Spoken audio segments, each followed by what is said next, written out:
આમ આદમી પાર્ટીના ધારાસભ્ય ચૈતર વસાવાની ધરપકડ મુદ્દે રાજકીય ગરમાવો વધ્યો છે, કારણ કે થોડા દિવસ અગાઉ જ સુરતમાં ડીજીવીસીએલની ભરતીમાં કૌભાંડના આક્ષેપ સાથે કોંગ્રેસ અને આમ આદમી પાર્ટીના બે આદિવાસી નેતાઓ અને ધારાસભ્યો એવા ચૈતર વસાવા અને અનંત પટેલે એક સાથે લડત આપી હતી અને હવે ચૈતર વસાવાની ધરપકડ થતા આદિવાસી નેતા તરીકે અનંત પટેલ તેમના સમર્થનમાં મેદાને આવ્યા છે। શું છે સમગ્ર વિગત જાણીએ અહેવાલમાં। જય હિન્દ। BSI ટીવી ન્યૂઝ પર આપની સાથે હું છું નિધિ ગઢવી। ડેડિયાપાડામાં તાલુકા પંચાયતની એટીવીટી બેઠક દરમિયાન થયેલા વિવાદમાં આમ આદમી પાર્ટીના ધારાસભ્ય ચૈતર વસાવાની ધરપકડ મુદ્દે હવે રાજકીય ગરમાવો વધી ગયો છે। વાંસદા વિધાનસભાના ધારાસભ્ય અનંત પટેલે ચૈતર વસાવાની ધરપકડને ગેરકાયદે ગણાવી વિરોધ કર્યો છે।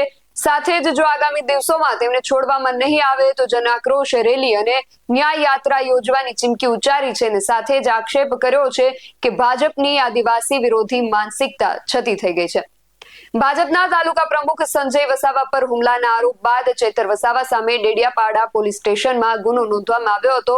તો હવે નવસારી જિલ્લાના વાંસદા વિધાનસભાના ધારાસભ્ય અનંત પટેલે ચૈતર વસાવાની ધરપકડને ગેરકાયદેસર ગણાવી છે અને તેમના જણાવ્યા અનુસાર ધરપકડ સમયે કોઈ અરજી કે એફઆઈઆર દાખલ કરવામાં આવી ન હતી। અનંત પટેલે આરોપ મૂક્યો છે કે બળાત્કારના આરોપી ધારાસભ્યો અને ચીટર ઉદ્યોગપતિઓ સામે પોલીસ કાર્યવાહી કરતી નથી। આ સિવાય પણ તેમણે ઘણા આક્ષેપો કર્યા છે। શું કહી રહ્યા છે અનંત પટેલ, સાંભળીએ। ચેતર વસાવાની જે રીતે ધરપકડ કરવામાં આવી છે, તદ્દન ગેરકાયદેસરની રીતે ધરપકડ કરવામાં આવી છે। જ્યારે એમની ધરપકડ કરવામાં આવી ત્યારે કોઈ અરજી કે એફઆઈઆર લોન્ચ કરવામાં ન આવી હતી અને એમણે જ્યારે ફરિયાદ સામે પક્ષે કરવામાં આવી ત્યારબાદ એમની ધરપકડ કરવામાં આવી। આ રીતની ધરપકડ એ ભાજપ એ પોતાની આદિવાસી વિરોધી માનસિકતા છતી કરે છે।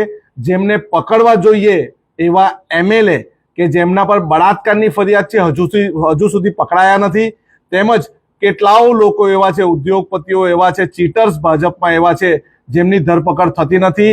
ચેતર વસાવાની ધરપકડ એ ભાજપની માનસિકતા આદિવાસી વિરોધીની છે એ છતી કરે છે।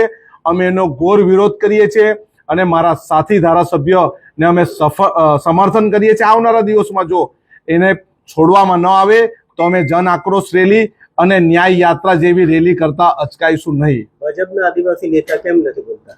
ભાજપના આદિવાસી નેતા કઠપૂતળી બની ગયા છે ભાજપની, અને જો એ બોલે તો એમને ભવિષ્યમાં ટિકિટ ન મળે એવા ડરને કારણે એવો બોલતા નથી। પરંતુ અમે સૌ ચેતરભાઈની સાથે છે।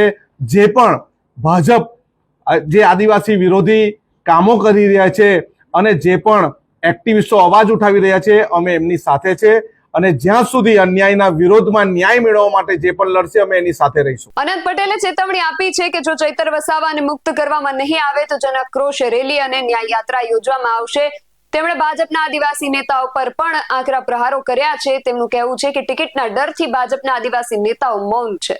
અનંત પટેલે એક્ટિવિસ્ટોને સમર્થન આપવાની પણ જાહેરાત કરી છે। આમ આદમી પાર્ટી તો આ બાબતને લઈને એડી ચોટીનું જોર લગાવી જ રહી છે અને હવે તેમાં તેમને કોંગ્રેસના ધારાસભ્યનો પણ ટેકો મળી ગયો છે। હવે આગળ શું થાય છે?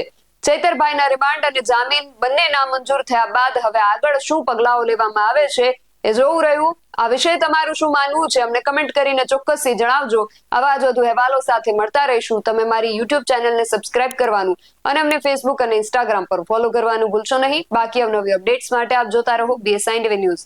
નમસ્કાર।